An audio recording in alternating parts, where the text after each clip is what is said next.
Welcome back, family of light. This is Davida with Medium of the Light Tarot. I am back with you for another love reading. Aquarius, what is going on with you? So if you are new here, welcome. If you are a returner, wow, well, back. If you have not subscribed, please consider doing so. YouTube is doing some funky stuff with subscribers on my channel, and I've heard other people's channels too. So please make sure you subscribe and hit that bell icon. I appreciate that. It does help with my efforts. All right, so the overall card here for you, Aquarius, is the Four of Pentacles. Stingily holding on to what one has. This is you, this is them, this is the storyline. So you have the Knight of Pentacles, slow moving, feeling like someone got away with something, while you sit on your throne as the Queen of Pentacles. So for the arching message here for these two is the Temperance card. Two cards of slow moving slowness. The Five of Swords has the Seven of Wands. So definitely feeling like someone's taking advantage of the situation and feeling defensive because of it. Now with the Queen of Wands, here comes our Queen of Pentacles is the Moon card. Yeah, you feel like something's being withheld from you, and you're trying to figure out why someone is moving so darn slowly. So for your person here, it's the Page of Wands.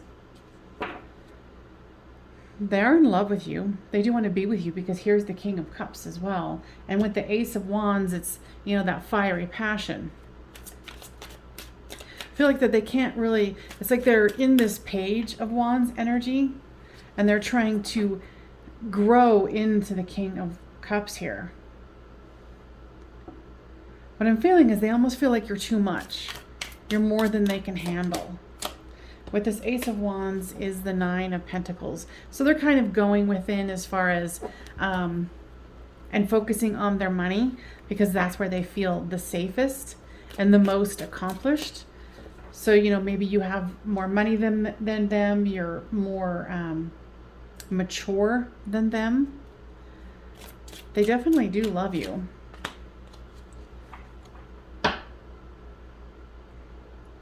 So here comes the King of Cups with the Queen of Cups. So they definitely think of you as their divine counterpart. So if you were concerned that you don't know because they're moving so slowly, if they actually do love you, there's just some insecurities here. So with the Seven of Cups comes the Nine of Wands. There's definitely a lot of defensiveness, feeling wounded, feeling like someone isn't really coming forth with the truth. And I feel like it's wounding both of you, but they don't feel that they have you on a pedestal. So with this Eight of Cups, somebody might have walked away here.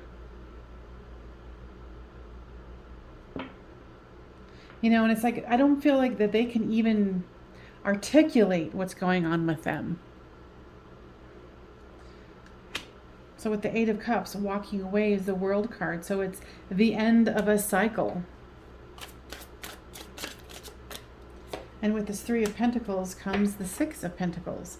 So yeah, you might be intimidating to them because, you know, you can give that equal reciprocity. You can freely give. And with this Four of Pentacles is the Queen of Swords. So yeah, they're holding on to what they have, and they're not communicating. I don't think this person knows how to communicate about it. The Hanged One. So they're definitely feeling that they need this new perspective, and you need a new perspective. And I think that's why the guides brought this particular reading up. It's like your person can't articulate what's happening. They do love you with this King and Queen of Cups here and the Lovers card. And the Ace of Wands here. But it's like you might be kind of accusing them of something. You know, like, why are you not showing up? What's the problem? Is it me? No, they have you on a pedestal. They think that you're more than they deserve. If this is resonating, please make sure you give this a thumbs up, because it does spread the video around to other Aquarius that need to hear this. Love yourself first. Your self-respect makes you more romantically attractive.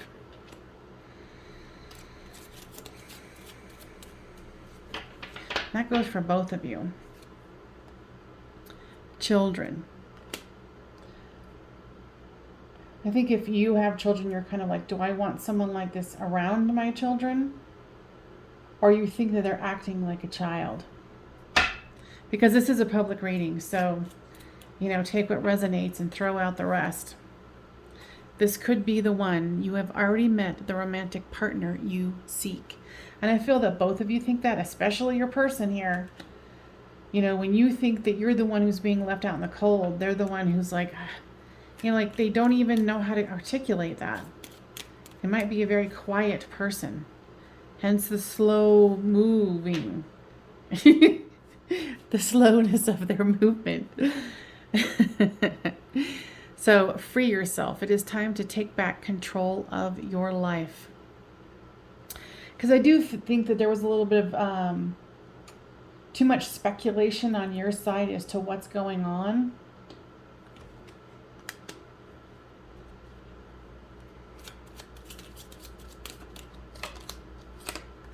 Getting to know each other. As you reveal your innermost selves, your bond deepens.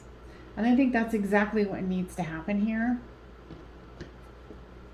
There needs to be some truth telling. And I think that both of your egos are getting in the way here.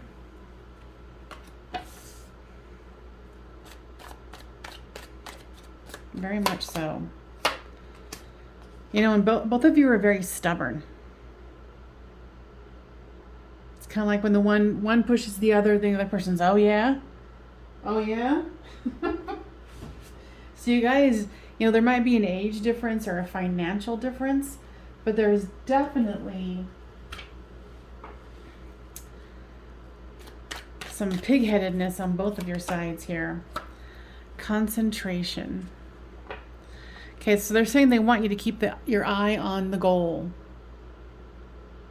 Don't get all caught up in, oh, there's, you know, what's the mouth saying and what's the heart saying, and all of these daggers are coming towards me, because it's here, it's here, it's here, it's all over the board here. This is reiterating it, like, focus on the goal. What do you want?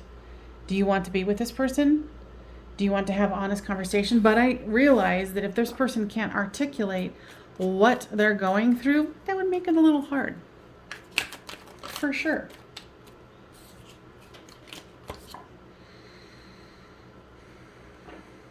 What does this mean? Yeah, same thing. Keeping the eye on the goal.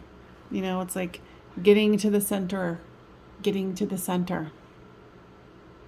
Sometimes it's about the words and sometimes it is not. But if inheritance has something to do with your story, then know that this is your story. Otherwise, it's about clearing your mind about what stories you've told yourself about this person. And this person's going to have to take you off the pedestal.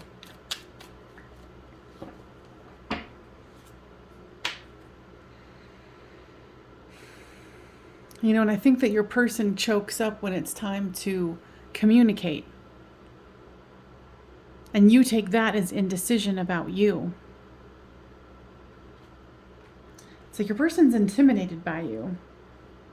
You know, and that's going to happen when they have you on a pedestal of like, oh, I'm not worthy. I'm not worthy, you know? You know, and there's self-criticism that both of you have.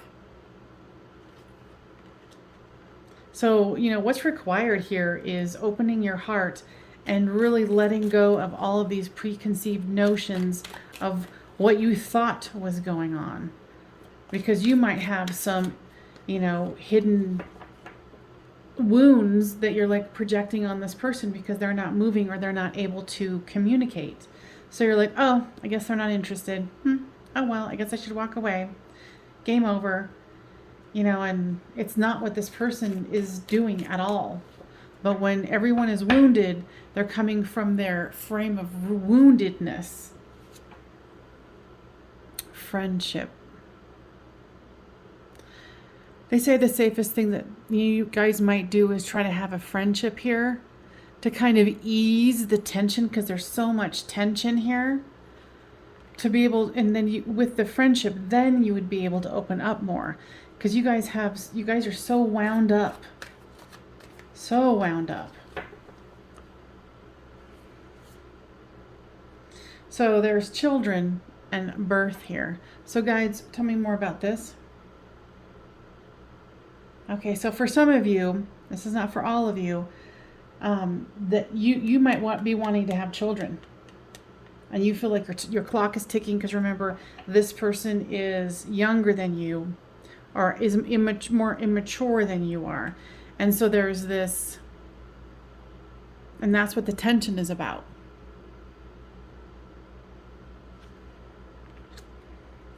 Or you might be wanting to have more children. But the two of you are hitting each other to the core here. So there's going to have to be some sort of, like getting rid of the idealism and be real about what the situation is, where both of you want to go. And yeah, is there going to be patience involved? Yeah. But you guys are going to have to both be patient with each other. Now, let's see here. I want to use this oracle. And once again, please consider subscribing and hit that thumbs up. Contract. They're saying there is a contract for the two of you to work this out. Like a contract, meaning not in the physical realm, but in the realms before you came into this life. You guys contracted together to work together, to be together, to essentially create a family together, have a happy life together. But there's going to need to be, they're going to have to take you off the pedestal. And remember, switch the storylines as it reads for you. And make sure you leave a comment, because if you've been here before, you know that I'm nosy and I like to know how this resonates with you. So yeah, you're going to need to slow down and let go of the preconceived notions of what you think was going on. And here's the goddess of the moon, and the moon was here. So instead of thinking you're the victim of what you cannot see, get into that goddess energy or God energy and really be clear about what you think is happening. And instead of guessing, go ask. And be gentle with your person, because they have a hard time communicating. They do not have the easiest time in communicating at all. Because they know that you are constantly thinking 12 steps ahead of them. And you already have the answer, and so it scares the crap out of them. I know that's not supposed to be funny, but I couldn't help it. What else, guys? Okay. So how can we move this forward? Okay. Yeah, how to move it forward is awakening to your hurts, their hurts, games that we might unconsciously be playing. Awakened versus unawakened. So that is the question that you need to be asking yourself. How awakened am I? How conscious am I to the situation that is at hand? If this is resonating with you, then you guys are kind of playing out unconscious games with each other. And so it's time to really ask yourself, how awakened is my perspective about myself, how I'm acting, how my person's acting, and what actions we've both taken. And you're going to need to choose. Do you want to be awakened or unawakened? All right, you guys. There's not a whole lot more to say here. There's lots of love. There's lots of opportunity to grow and expand. But you guys are going to have to open up. I hope that that was helpful. I will see you guys next time on Medium of the Light Tarot.